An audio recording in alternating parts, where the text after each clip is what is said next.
नमस्कार दोस्तों। आज दिन भर की बड़ी खबरों में आपका स्वागत है। आज इस बुलेटिन में हम बात करेंगे देश दुनिया की तमाम टॉप हेडलाइन की। एलपीजी ला रहे 2 भारतीय जहाजों ने होर्मुज पार किया। ईरान ने कल गुजरने की इजाजत दी थी। 2 से 3 दिन में भारत पहुंचेंगे। दोनों जहाज कुल 92,700 टन एलपीजी लेकर भारत आ रहे हैं।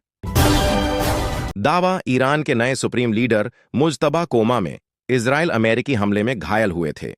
पिता की मौत के बाद पद संभाला। ट्रंप समर्थक एक्टिविस्ट बोली, पाकिस्तान दुनिया भर में आतंकवाद फैलाता है, अमेरिका को उससे दूर रहना चाहिए। उन्होंने कहा कि ऐसे में अमेरिका को पाकिस्तान की मौजूदा सरकार के साथ नजदीकी बढ़ाने से पहले सावधानी से कदम उठाना चाहिए।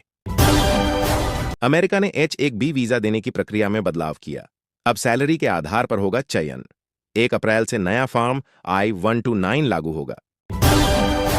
पाकिस्तान ने इस्लामाबाद में 2 विस्फोटक ड्रोन मार गिराए। अफगानिस्तान ने सैन्य ठिकानों को निशाना बनाया। दरअसल पाकिस्तान ने गुरुवार रात अफगानिस्तान की राजधानी काबुल और कंधार में हवाई हमले किए थे। पाकिस्तान में पुलिस गाड़ी पर आई ईडी धमाका।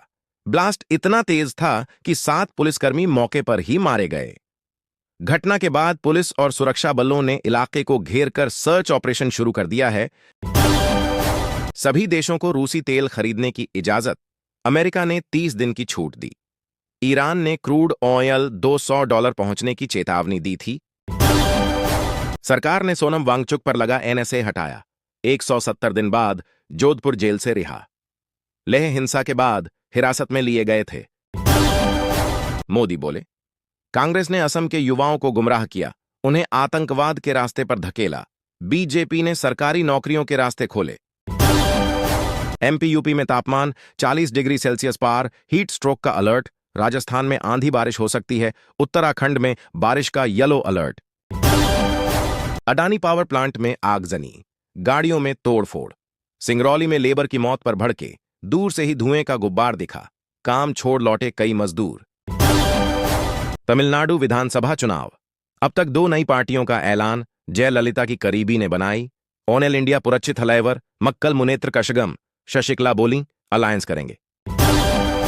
राहुल बोले, दिल्ली यूनिवर्सिटी में जाति देखकर इंटरव्यू में फेल करते हैं। यूनिवर्सिटी ने कहा, बयान से पहले फैक्ट चेक करें, एडमिशन एंट्रेंस टेस्ट से होते हैं।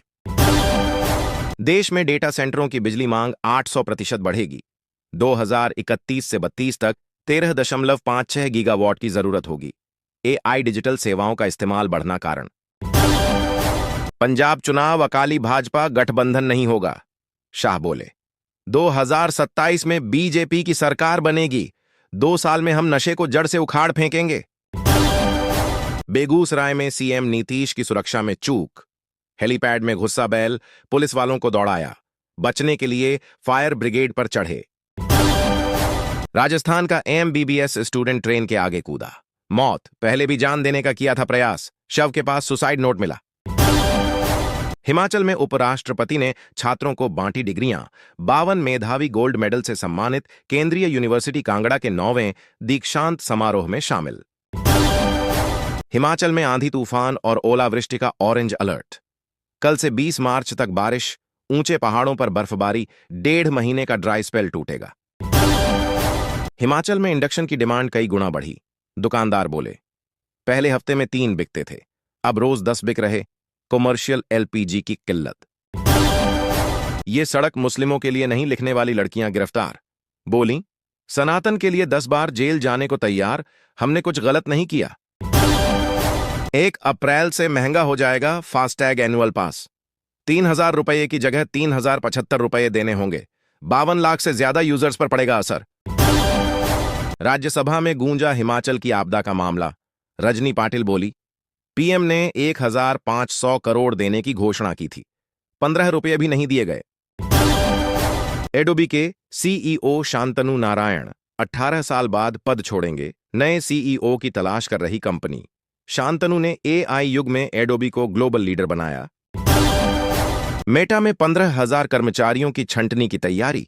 ये कुल वर्कफोर्स का 20% हिस्सा।